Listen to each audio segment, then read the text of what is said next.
Welcome back to another episode of the Beloit podcast. Today I spoke with Jack Kennedy. I found Jack through the Facebook group Beloit Remember When. And initially I knew nothing about Jack or who he was.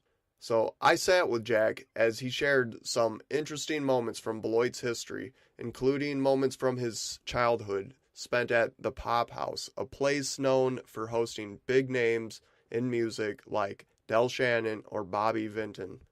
This was honestly something I had never known about, and to me it was very interesting to hear. Jack also shares some of Beloit's other people and places from his perspective. From the beginning, all I knew was that I was going to get a brief history lesson, but this interview turned out to be very educational, and at times the venue we chose was a little noisier than I would have preferred, but overall, we got to check in with someone who was right here in our city as it was quite some time ago, and it was a fun time. With that, the Beloit podcast welcomes Jack Kennedy to the show. In my time, there was a downtown Beloit that was vibrant. Yes. Well, I was okay. Henry Wooselberry had the little grocery store on Maple Avenue. Right. We used to go to Henry Woo's store. My uncle had a radiator repair shop just about the corner of 6th and Maple. Whiteage Radiator Repair. He was killed in a car accident, and his son, who was working for him and with him at the time, had split off from the business and had moved to Elkhorn. Yeah. Okay, and to this day, there's a Whiteage Radiator Repair in Elkhorn. My cousin Jim started that. Okay. Okay. His children continue to this day that business. Well, that's great. Which is cool. But, Yeah, it is. That was there were two of them at the time. One. My aunt just closed the Beloit operation down, and Jim carried on in his own operation. My brother-in-law is a gentleman by the name of Jerry Gunning. If you're familiar with the Villager Gallery in downtown Beloit, Jerry started that. He started it in a tiny little storefront out in Garden Village. That's nice. It went from Garden Village to the old Power and Light building, which is right across the street from the Methodist Church, next to the library, which is the Henry Center, and yada yada. Okay. It went to there, and then it moved when Redison's closed their store. Jerry bought that building. Excuse me. And then when he retired, he sold it to his longtime employees. Yeah. And it continues to this day. That's nice. My sister founded the hospice program at Beloit Hospital. Oh, neat. That's another good story. Yes and no. Yeah.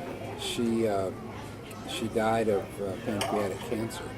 And so having founded that program, she knew what was coming.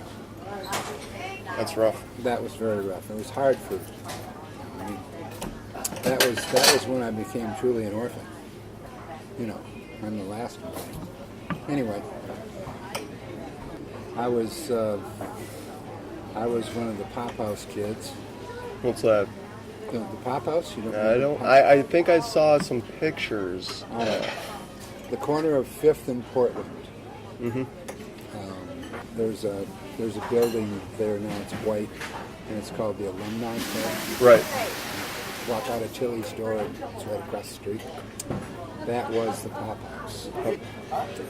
And you can look this up on YouTube even. There's a great story, and Joe Accardi has the book. I own the book that Joe wrote. All Joe right. was a Catholic high kid, and so I never really knew him a lot. He's younger than I am, I believe, a little bit. But he wrote a book about the Pop House. The last time, you may get it, at one time you could get it from the old Hilton Hotel is across the street from Suds. Mm-hmm, yep. Okay. there's a bookstore in there, and they had it Okay. for a while. That's where my copy came from. Yep. The Beloit College bookstore, I Yeah. think. Yep. But anyway, the Pop House was a great institution for kids in high school. Was it? It's something we don't. Because George didn't let just anybody in. Yeah. If you were too rowdy, you didn't get in. But there were some standards in general that. But there were standards there, and George knew a lot of the parents. Okay. And George kept it clean. I mean, you didn't get away with much, and nobody really tried because it was such a neat place to hang out. Look up on YouTube. George Stankiewicz was the gentleman's name. Okay. And George, in his later years after the Pop House was gone, he did an interview, and this thing takes almost an hour to run. There's a guy that interviewed him, and he's a famous old Beloiter, older than me, who did the interviewing, and it's worth your watch. Yeah. So there's other people that are part of that same. So did they play music or something? Did I Oh see? yeah, there were. But it was like an always activity. A jukebox, okay. Okay. And when there wasn't anything special going on, okay, you could always plug the jukebox. And then they had what they called record jams, Yeah. where you, I don't know whether you paid $1 or something like that to get in. Yeah. And they had a guy, a DJ, spinning tunes and stuff. That's neat. But there was also a lot of live music. I saw Bobby Vinton there. I saw the Bobby Fuller Four there. I saw, oh gosh, Some bigger names. Oh yeah, he got a lot of good. That's names. neat. That is neat. Yeah. Well, see, Something. in the first place, we didn't have MP3 players. Right. Well, like you said, you We didn't have cell phones. We didn't have distractions like that. distractions.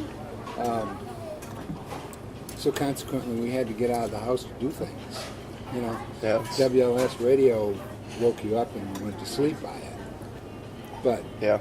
Dick Biondi in the evening and Larry Lujak in the morning, that was it. And yeah, I mean those were things that we did. That's neat. But the swimming pool. When I was in high school, I worked at the pool. I was a guard. And, that was a tremendous draw for kids. Was it? Oh yeah, Cougar Muni. One of the things my parents bought me was a pass to the Muni. I had days when I wasn't working, Yeah. that I would go out and I'd play 27 holes of golf. Yeah, I think it was. I want to say it was like a buck and a half. Yeah. We didn't have electric carts. You could rent a pull cart if you wanted. Yes, please. But when you're a kid, you carried. And you had, 3, 5, 7, 9 putter, and with a cart and a humongous bag. Yep. But I mean, there was at the pro shop. They had a little grill there. You'd get a burger, fries. There's a guy that Jerry went to school with, who was better friends in school. His name is John Spates. You'd see him on the Remember When site. Okay. He was a Pop House guy. He was older. Spates actually worked at the Pop House. Well, Jerry did too, my brother-in-law. And Bobby Haar. There's a guy named Bobby Haar. He's still in Beloit. These are guys that are older than me. But think about just Beloit. How much different would it look like today, even, without Ken Hendricks? And there are people that you see out on Facebook who say Ken was a rotten, but without him, you talk about, My second job out of high school was I worked for McNeely's department store. I sold floor coverings. And then I had an opportunity to move to Madison, and I did. Out of Beloit. And I've not lived back there since. Really? Yeah. If I had my brothers of any place in this country to live, it'd be back in Madison. Well, my grandfather was a conductor for the Milwaukee Road, passenger tripping company. And he was based out of Milwaukee. Of course, we were in Beloit, but right down on St. Paul Avenue used to be the Milwaukee Road Depot. And we'd go down to the depot, and Grandpa would be coming through, going to Savannah. Yeah, that's neat. They'd make the stop to pick up passengers, and he'd come off the train. He'd say hi at least. And that was cool. My grandma, my dad's, that was my maternal grandfather. My paternal grandmother worked for the Freeman Shoe Factory for many years. And where was that? In Beloit on Sherwin Avenue. Yeah. Seems like there used to be a lot there. The building is still there. Okay. It's relatively close to the river. Yeah. Flooded out a couple of times. All right. Yeah. But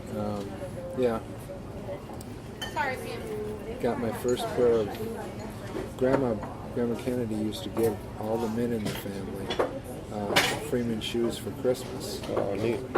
Because she could buy the factory damaged shoes. And they were, really cheap. Yeah. Nobody could afford to buy Freeman shoes right off the rack. They were a nice shoe. I post stuff all the time, just saying, well, okay, let's discuss this, or what do you think, and whatnot. That almost gets really frustrating, because you think, now there's something people ought to just scratch on. Yeah. And so.